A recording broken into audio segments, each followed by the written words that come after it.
तो एक दिन तुम अपने घर में बैठ के ट्विटर पे शिट पोस्ट कर रहे होते हो कि तभी तुम्हारी टीचर तुम्हें एक मेल भेजती है। हेलो देयर, आई होप तुम्हें याद है कि मैंने तुमको एक असाइनमेंट दिया था।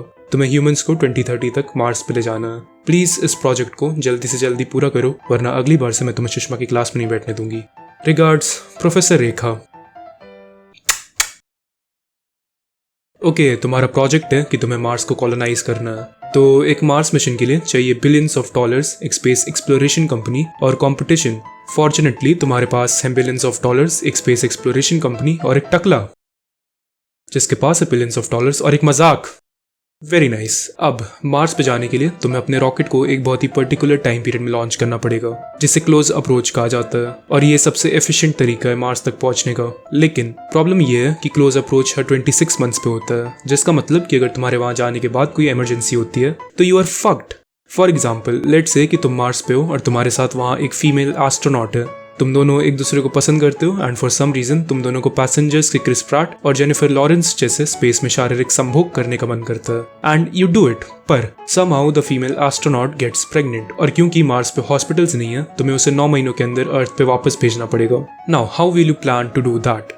हाय SpaceX headquarters, do you copy? Yes, we do copy. Is there a problem? Yep, a small one. Can you please elaborate on that and tell us what is it? Yeah, so Alice is a fucking psychopath. She stopped taking her birth control and now she's pregnant. Okay, that is a major problem because the close approach is still 25 months. Wait, what? How did Alice get pregnant in the first place? Yes, so that is a bit complicated. We wanted to see how biology works in space, if you know what I mean. Are you stupid? What?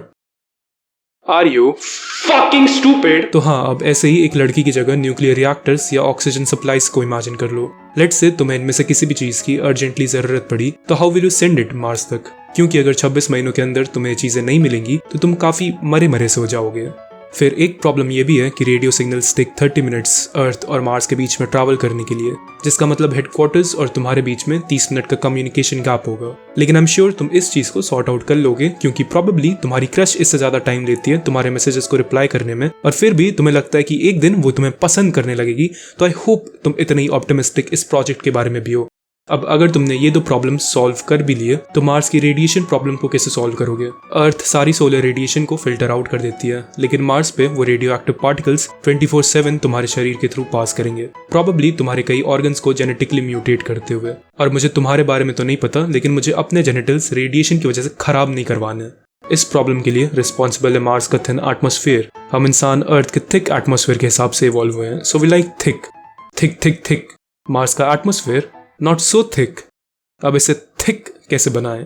Well, एक तरीका है जिसमें हमें Mars की virginity लेनी पड़ेगी, उसके poles पर न्यूक्लियर बॉम्ब्स गिरा के। इससे पोल्स पर जमा हुआ कार्बन एटमॉस्फेयर में चला जाएगा, eventually making Mars form and also thick. लेकिन न्यूक्लियर बॉम्ब्स की वजह से मार्स के सरफेस पे रेडिएशन और ज्यादा बढ़ जाएगा, और इस बार जेनिटल्स का काम करना छोड़ो, तुम पहचान भी नहीं पाओगे कि वो तुम्हारी लुल्ली है या किसी और जानवर की। So not a good idea. Also इसके अलावा तुम्हें यह भी देखना पड़ेगा कि मार्स तुम्हें फिजिकली कैसे इफेक्ट करेगी।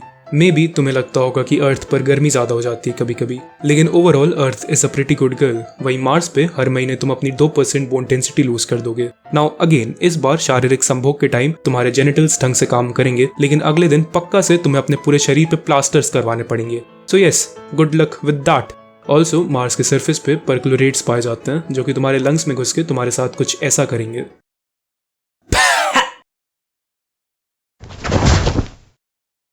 जैसा कि दिख रहा है तुम काफी मरे मरे से हो जाओगे, so scientifically speaking Mars is a bitch. अब मे बी तुम इस पॉइंट पर कहो, ए चिकली चूतिए, maybe it's just better to give up sometimes. और हाँ, maybe it is. Maybe तुम्हें प्रोफेसर रेखा को बोल देना चाहिए कि इस प्रोजेक्ट को करने में कुछ ज्यादा ही प्रॉब्लम्स आएंगे। मे बी तुम्हें हार मान लेनी चाहिए, कोई और कर लेगा फ्यूचर में और अच्छी टेक्नोलॉजी के साथ। ओ हाँ, जैसे हेनरी फोर्ड को पहली कार बनाने से पहले वो मुश्किल लगा ही नहीं होगा या दिक्कतें आई ही नहीं होंगी। हाँ बिल्कुल, घोड़े हैं तो दौड़ाने के लिए, इस 4 पहिए वाली चीज पे क्यों टाइम बर्बाद करना। और वैसे ही राइट ब्रदर्स को भी ऐसा बिल्कुल नहीं लगा होगा कि इंसानों को आसमान में उड़ाना ऑलमोस्ट इम्पॉसिबल है। We always feel something is impossible to do until someone makes it possible. To quote John F. Kennedy, we choose to go to the moon in this decade and do the other things not because they're easy, but because they're hard. And so we will.